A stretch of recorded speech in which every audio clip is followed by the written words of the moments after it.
Assalamualaikum warahmatullahi wabarakatuh. Kembali lagi di channel Kisah Menarik. Bagaimana kabarnya antum-antum semua?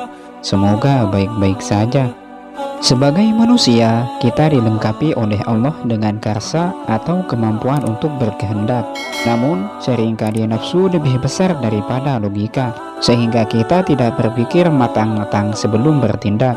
Akhirnya, penyesalan datang.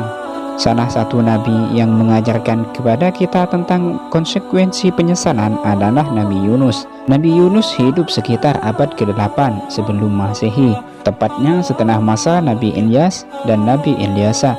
Beliau disebut berasal dari Palestina atau saat itu disebut sebagai negeri Syam.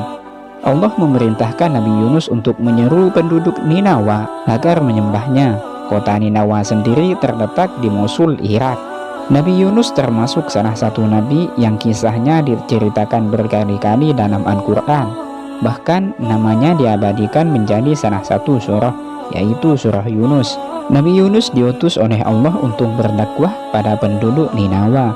Ketika mendapatkan perintah tersebut, perjalanan panjang melintasi padang pasir yang luas dan gersang pun ditempuh Nabi Yunus dari negeri Syam. Sesampainya di Ninawa, Nabi Yunus alaihi salam mendapati para penduduknya tenggelam dalam kekafiran. Mereka menjadikan berhala sebagai Tuhan. Ritual penyembahan terhadap berhala ini telah berlangsung lama. Sebagai pendatang, Nabi Yunus dianggap orang asing oleh penduduk setempat. Ketika beliau memulai dakwahnya dan mengajak kaum Ninawa untuk menyembah Allah, mereka malah mengolok-olok Nabi Yunus. Dakwah Nabi Yunus pun tak pernah dianggap oleh kaum Ninawa. Bahkan mereka merasa Nabi Yunus telah melakukan penghinaan terhadap berhala dan agama nenek moyang mereka. Mendapati respon kaum Ninawa yang seperti itu, Nabi Yunus tetap bersabar. Tahun demi tahun berlalu, kondisi tersebut belumlah berubah. Hingga sampai 30 tahun Nabi Yunus berdakwah, hanya 2 orang penduduk Ninawa saja yang mendengarkan beliau. Nama mereka adalah Tanuh dan Rubil. Sampai pada suatu hari, habis sudah kesabaran Nabi Yunus menghadapi kaum Ninawa yang keras kepala itu. Beliau pun berniat meninggalkan kaumnya. Namun sebelum beliau pergi, Nabi Yunus menyampaikan kepada penduduk Ninawa bahwa azab Allah akan datang. Kemudian pergilah Nabi Yunus dalam keadaan sedih, kecewa, dan marah. Setelah meninggalkan kaum Ninawa, Nabi Yunus beranjak menuju dermaga dan menampung pada sebuah kapal. Cuaca cerah saat kapal sedang bersandar, sehingga sang nahkoda mengizinkan Nabi Yunus untuk ikut naik, meski ia tahu kapalnya sudah kelebihan muatan.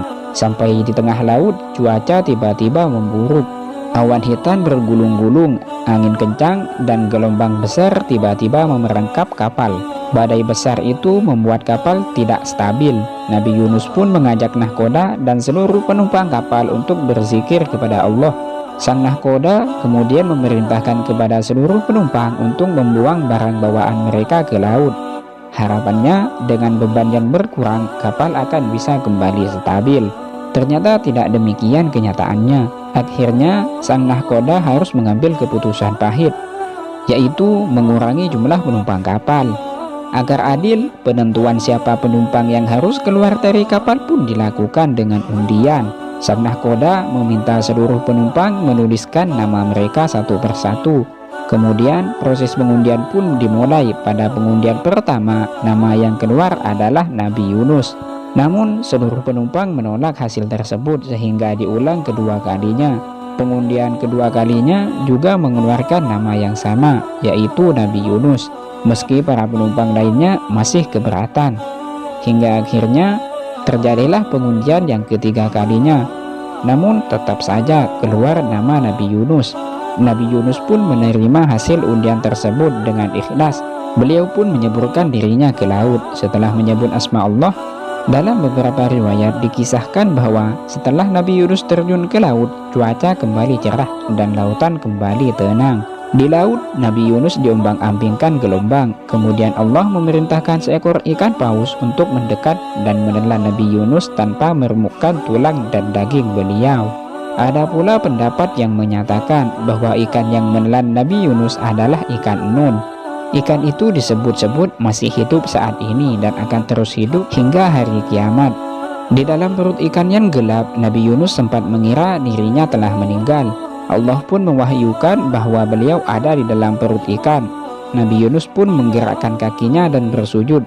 Tak lama kemudian Nabi Yunus mendengar suara-suara tasbih dan para penghuni lautan. Hal ini mengilhamkan kepada beliau untuk menyadari kesalahannya. Nabi Yunus pun sadar bahwa keputusannya meninggalkan kaum Ninawa dalam keadaan marah adalah hal yang tidak benar. Karena itu Allah menghukum beliau dengan memenjarakannya di dalam perut ikan. Sadar akan kesalahan beliau, Nabi Yunus pun tak henti-henti berdoa seraya berpikir kepada Allah, yang mana pikiran beliau adalah La ilaha illa anta subhanaka inni kuntu minadz zalimin.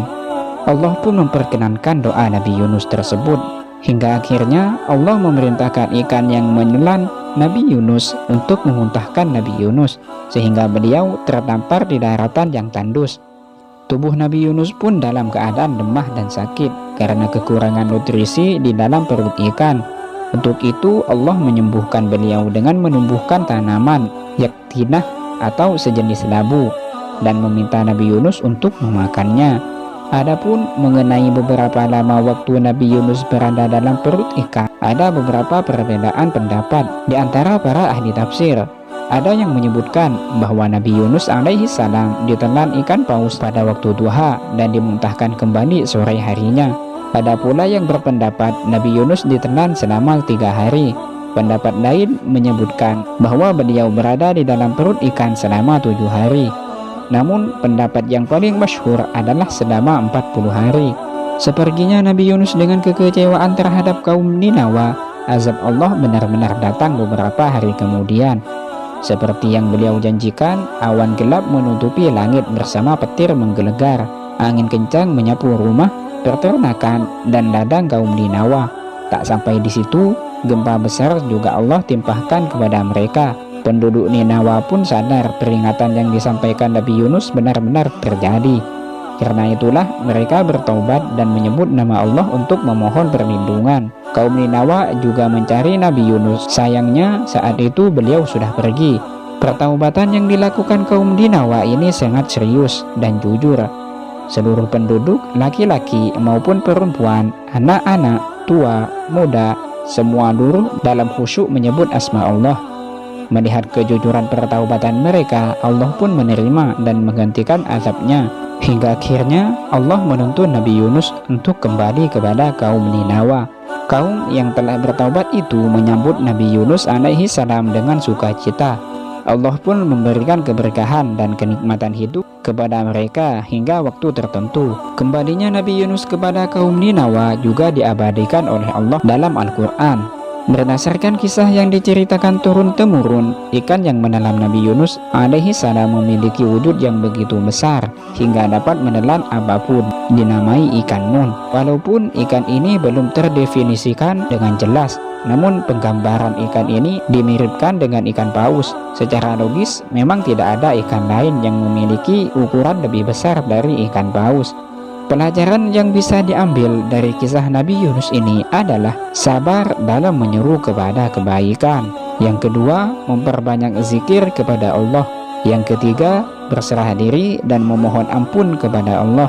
Yang keempat, tidak mengambil keputusan saat sedang emosi. Cukup sekian video kali ini. Semoga kita bisa mengambil hikmah dari video ini, dan semoga kita selalu berada dalam lindungan Allah. Jangan lupa subscribe, share, and like, dan nyalakan lonceng notifikasinya agar tidak ketinggalan video terbaru lainnya. Assalamualaikum warahmatullahi wabarakatuh.